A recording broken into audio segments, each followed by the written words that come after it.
Assalamualaikum dear viewers, this is Maz Khwaja from askmaz.com. Dear viewers, QHSC question और answers का session number 4 उसके साथ हम हाजिर हुए हैं। सबसे पहले हम माजरत करेंगे कि यार लास्ट वीडियो में बना नहीं सका, वीडियो हमारी एक स्किप हो गई। मैं कुछ आउटडोर एक्टिविटीज़ में बिजी था, कुछ असाइनमेंट्स चल रही थी, तो जिस वजह से मुझे टाइम नहीं मिला। तो हम लास्ट वीक की जो वीडियो के क्वेश्चंस है वो अभी हम रिकॉर्ड करेंगे, फिर हम इंशाल्लाह स्पीड अप कर लेंगे और जो मिसिंग वीडियो है उसको भी हम कवर कर लेंगे। तो हमारे पास आज के जो सवाल हैं तकरीबन 8 सवाल है हमारे पास। मुख्तलिफ लोगों ने मुख्तलिफ सेक्शंस में हमसे पूछे और उनके मुख्तसरन जवाब हम देंगे। तो पहला क्वेश्चन जिसकी तरफ मैं चलता हूँ, ये हमसे पूछा गया कि लीडिंग और लैगिंग इंडिकेटर्स HSE के अंदर, इसके अंदर फ़र्क वाज़े करें। तो लीडिंग और लैगिंग इंडिकेटर्स बेसिकली होती है प्रोएक्टिव अप्रोच, प्रोएक्टिव इंडिकेटर्स, और लैगिंग इंडिकेटर्स जो है वो रिएक्टिव इंडिकेटर्स है, रिएक्टिव अप्रोच के बेस करते हैं। जिसके अंदर रिएक्टिव के अंदर आ जाएगा इंसिडेंट रेट, वो आपका जो है लैगिंग इंडिकेटर है, और दूसरा जो है सेफ मैन और वो लीडिंग इंडिकेटर्स है।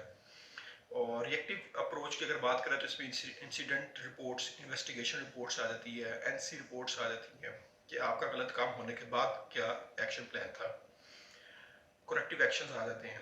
जबकि प्रिवेंटिव अप्रोच की बात करें तो इसमें trainings, risk assessments and proactive वो क्या कहते हैं प्रिवेंटिव एक्शंस आ जाती हैं। तो ये लीडिंग इंडिकेटर वो होते हैं जो गलत काम होने से पहले आपको इंडिकेट करें और आपकी परफॉर्मेंस बताएं, और लैगिंग इंडिकेटर्स वो हैं जो गलत काम होने के बाद आपकी रहनुमाई के लिए या फिर आप उसको रिपीट होने से रोकने के लिए जो काम करें, या फिर जैसे इंसिडेंट हो गया उसकी बाद में जो रिपोर्ट बन रही है तो वो लैगिंग आ जाएगा। अच्छा, इसके लीडिंग इंडिकेटर्स के कुछ फ़ायदे हैं। इससे आपकी प्रोडक्टिविटी इंक्रीज होती है, HSE परफॉर्मेंस इंक्रीज होती है, इंजरीज जो है वो रिड्यूस हो जाती हैं, एक्सीडेंट रेट नीचे गिर जाता है यानी कम हो जाता है, वर्कर पार्टिसिपेशन बढ़ती है, वर्कर्स का मोरल हाई हो जाता है और उनका काम में जो है दिल लगने लग जाता है, और सबसे बढ़कर वो अपने काम की ऑनरशिप लेते हैं। तो these are some benefits of leading या reactive approaches, sorry preventive proactive approaches, sorry proactive means leading. Second question जो हमसे पूछा गया था दैट वाज काइंडली मास भाई कन्फाइंड स्पेस हैजर्ड्स थोड़ा सा एक्सप्लेन कर दें। यार कन्फाइंड स्पेस क्या है? कन्फाइंड स्पेस वो कोई भी ऐसी तंग जगह जहाँ पे आप इजीली काम नहीं कर सकते, तो वो आ जाएगा कन्फाइंड स्पेस की कैटेगरी में। सबसे पहले तो उसमें ऑक्सीजन डेफिशिएंसी होती है और वहाँ पे हार्मफुल या हैजर्डस गैसेस होती हैं, फ्यूम्स होती है, डस्ट होते हैं, और इसके अलावा जो है वहाँ पे जो टेम्परेचर वो प्रेफरेबल नहीं होता, आमतौर पे गर्मी होती है, घुटन होती है, हबस होता है, लाइट लेवल वहाँ पे काफ़ी कम होता है, एर्गोनॉमिक इश्यूज होते हैं कि आप इजीली काम नहीं कर सकते, आपका जो पोस्चर है, वर्किंग स्टाइल है, वर्किंग पोस्चर जो है वो डिस्टर्ब होता है, आप इजीली खड़े नहीं हो सकते या बैठ नहीं सकते, या अपनी जो आसानी के साथ कोई भी काम एक्टिविटी परफॉर्म नहीं कर सकते, उसकी एक्सेस इन और आउट जो है रिस्ट्रिक्टेड होते हैं, इजी एक्सेस नहीं होती है, और आमतौर पे वहाँ पे साइकोलॉजिकल हैजर्ड रिस्क बहुत ज़्यादा होता है कि आप जब एक जगह पे तंग जगह काम करें तो आपको साइकोलॉजिकल इम्पैक्ट आता है और आप तो एक वहशत तारी हो जाती है। तो ये these are the few hazards and risks of confined space. अच्छा, नेक्स्ट क्वेश्चन जो हमसे पूछा गया है, एक मिनट, हाँ, लोन वर्कर कौन होता है? अच्छा यार, लोन वर्कर जो है सिंपल इसकी डेफिनेशन ये है, कोई भी ऐसा शख्स जो विदाउट सुपरविजन अकेले काम कर रहा है वो लोन वर्कर की कैटेगरी में आ जाता है। तो ये एक बहुत क्रिटिकल हैजर्ड है इंडस्ट्री के अंदर। इसकी दो टाइप्स होती हैं, एक वो होते हैं जो रिस्ट्रिक्टेड लोकेशन पे काम करते हैं, यानी ऐसा लोन वर्कर जो अकेला काम कर रहा है किसी ऑर्गेनाइजेशन के अंदर और किसी वीराने के अंदर, या फिर ऐसी जगह पे जहाँ पे नॉर्मल ऑक्यूपेंसी नहीं है, कोई इंजीनियर हो सकता है, टेक्नीशियन हो सकता है, और कोई भी मिल का ऑर्गेनाइजेशन का वर्कर हो सकता है, अकेला चला के साइट पे काम कर रहा है, परफॉर्म कर रहा है कोई जॉब। और दूसरी कैटेगरी होती है जो पब्लिकली काम करती है, जैसे टैक्सी ड्राइवर होता तो वो भी अकेला है, उसका कोई सुपरवाइजर तो नहीं होता, लेकिन वो पब्लिक में घूम फिर होता है, सिक्योरिटी गार्ड्स, आमतौर पे उनका भी सुपरवाइजर हर वक्त सर पे तो नहीं होता, ना उनको सुपरवाइज कराता, वो खुद ही ऑन द स्पॉट कर रहे होते हैं। तो दोनों कैटेगरीज के ना जो हैजर्ड्स हैं डिफरेंट है। अब जैसे जो रिस्ट्रिक्टेड जगह पे काम कर रहा है लोन वर्कर, उसका सबसे पहले लैक ऑफ इमरजेंसी रिस्पांस, अगर कोई इंसिडेंट हो जाए तो इमरजेंसी रिस्पांस में ताखीर हो जाएगी। लैक ऑफ सुपरविजन, ठीक है। और जो काम कर रहा है पब्लिक प्लेसेस के ऊपर, जैसे सिक्योरिटी गार्ड होगा तो उसको कौन सा हैजर्ड है, वायलेंस हो सकता है, उसके साथ लड़ाई झगड़ा हो सकता है, उसको बचाने वाला नहीं होगा, ठीक। अनसेफ एंड अनप्रेडिक्टेबल इन्वायरमेंट में काम कर रहा है, फिर स्ट्रेस में रहेगा, ठीक है। वो अकेला हो या फिर पब्लिक में हो तो वो लोन वर्कर आमतौर पर स्ट्रेस में होता है क्योंकि अपनी फीलिंग किसी से शेयर नहीं कर सकता। तो these are few hazards and risk related to loan workers.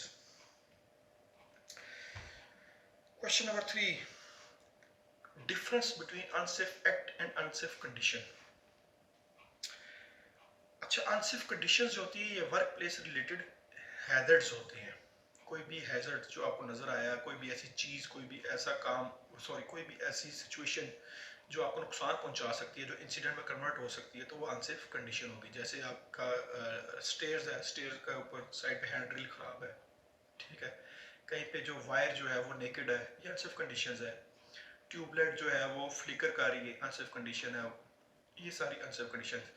Unsafe act वो होता है जब आप सेफ्टी स्टैंडर्ड्स को टोटली इग्नोर करके कोई काम करें, टोटली या पार्शली, टोटली मैंने कह दिया, पार्शली भी हो सकता है कि आपने साइट पे चले गए विजिट करने, आपने हार्ड हैट नहीं पहनी, हेलमेट जो होता है सेफ्टी हेलमेट या सेफ्टी शूज नहीं पहने, आप ऐसी जगह पे से गुजर रहे हैं जहाँ पे डस्ट है तो आपने सेफ्टी गोगल्स लगाए, केमिकल के साथ काम कर रही है तो आपने फेस शील्ड फॉर एग्जांपल नहीं पहनी, तो कोई भी आपकी पर्सनल नेग्लिजेंस, कोताही, या जहाँ पे आपने सेफ्टी स्टैंडर्ड्स को बाईपास किया काम करते हुए, तो अनसेफ एक्ट के अंदर आ जाता है। अच्छा, ये बड़ा इंटरेस्टिंग था और इसको मुझे इस क्वेश्चन को ना देख के मजा आया। डी शैकल और बो शैकल में डिफरेंस बताएं। इससे पहले मैंने इतना डिटेल में पढ़ा नहीं था। अच्छा, डी शैकल और बो शैकल ये दोनों लिफ्टिंग के लिए यूज होती हैं, ठीक।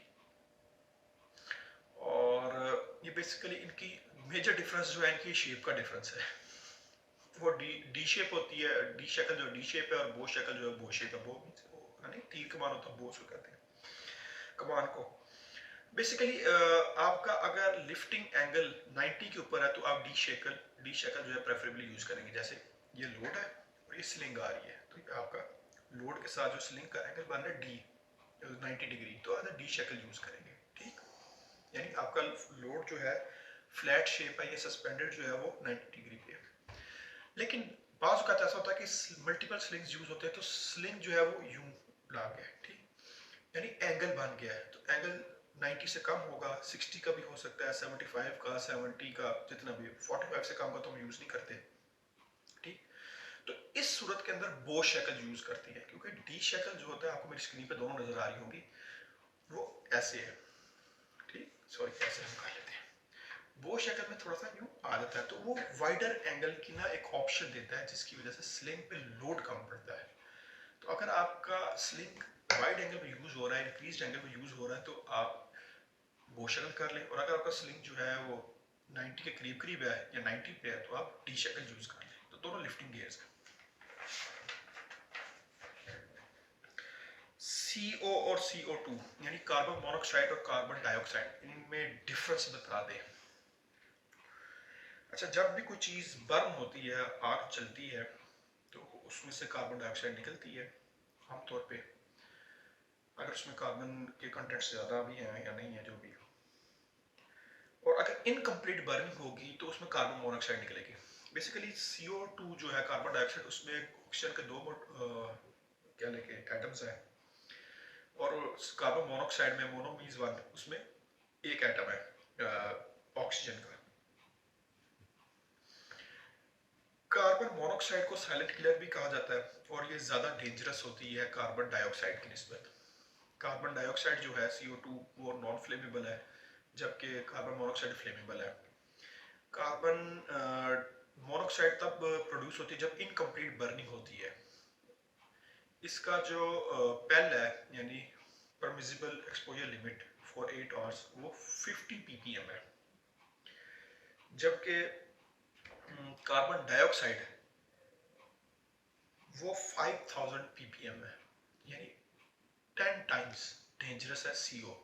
और कार्बन डाइऑक्साइड का जो शॉर्ट टर्म एक्सपोजर लिमिट है एस्टेल जो है वो 30,000 है फॉर 10 मिनट्स, और 80,000 ppm के ऊपर जाके वो लाइफ थ्रेटनिंग हो जाती है। जबकि CO का ऐसा नहीं है, CO से बहुत ज़्यादा क्रिटिकल है कार्बन मोनोऑक्साइड, और वो आप देख लें जो 8 hours exposure limit for carbon monoxide वो 5000 ppm है और कार्बन मोनोऑक्साइड की 50 है। तो 10 टाइम्स का डिफरेंस है, 10 टाइम्स मोर हार्मफुल है कार्बन मोनोऑक्साइड। ठीक। अच्छा, एक और क्वेश्चन जो हमसे पूछा गया, ये भी इंटरेस्टिंग क्वेश्चन था। साइमोप, SIMOP, स्क्रीन पे आपको नजर आ रहा है कि साइमोप एक्टिविटीज क्या है और इसके कब देखने को मिलती है। बेसिकली साइमल्टेनियस ऑपरेशंस को शॉर्ट टर्म में साइमोप कहते हैं।